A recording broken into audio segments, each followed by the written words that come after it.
Well, guys, congratulations on just an incredible season, emotionally powerful season, really amazing. Thanks, Leah. Thanks, yeah. Both of you have such interesting characters. You're both very fun to watch on screen.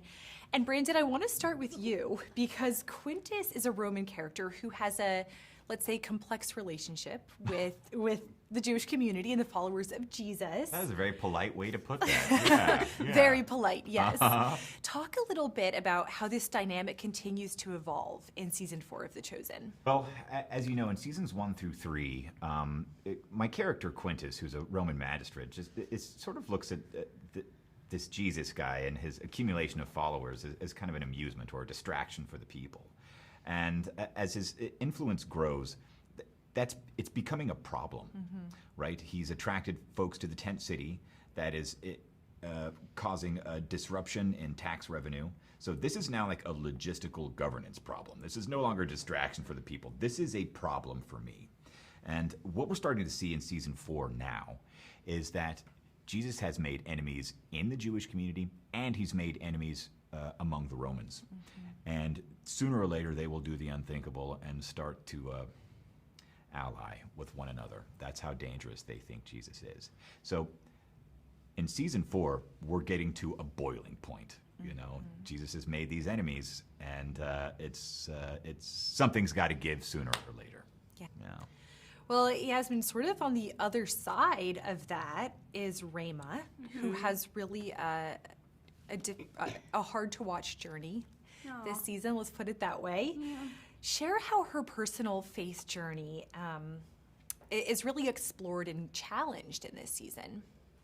The way I see Rama is I just feel like she follows her gut. So whatever she feels it's not even a question of right or wrong. It's just more so like this is where I should go, and so she just goes there, figures it out whenever she on the path as she gets there. And so it's so beautiful to watch her share that with Thomas, because obviously she has a lot of interaction with him, and of course the way he's going about the whole experience is very different than the gusto that she has with the experience.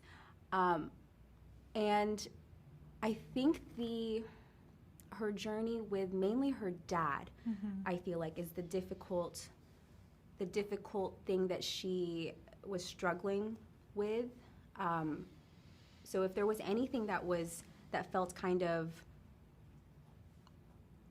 teetering in a way, it would be that relationship. But I feel like she really did always feel so strongly about the path that she chose to follow Jesus. And that's why you see that decision that she makes between Jesus, her dad, which is not an easy decision, I would imagine. So yeah. How can her character help us understand and empathize the female followers of Jesus? Because throughout Scripture, Jesus really honors women, but that's not always something that historically we've been taught. How can Rama help us understand this better? Well, it's the storytelling of it all. It's how Dallas and Tyler and Ryan have chosen to portray women, which I know I've talked about it, so it's not just me. I've talked about it with the other female cast members and also the guys. They love seeing, everyone I feel equally loves seeing how women are portrayed in The Chosen, because we have a voice, we're seen, we're heard, especially during that time. The way women were viewed is not the way Jesus viewed them, which is why I feel like they have such a place to belong with this cool dude. Yeah, absolutely. I like this cool dude. This cool dude. Yeah. Jesus, Jesus. Yeah. How can Quentis help us understand the social and political climate of the time? Because Quentis, he's such an interesting person to watch on screen. Like I said, he almost brings like a dark comedy to the story. Yeah, I think that, I think that sort of dark comedy lures people in, right? It makes them a little bit more watchable. But in terms of how he can help people understand what's going on, in the socio-political climate of this, you can see in season 4 especially that this pressure to increase tax revenue actually breaks him. it breaks his like mind, his good sense, his good judgment, right? He does something absolutely unthinkable.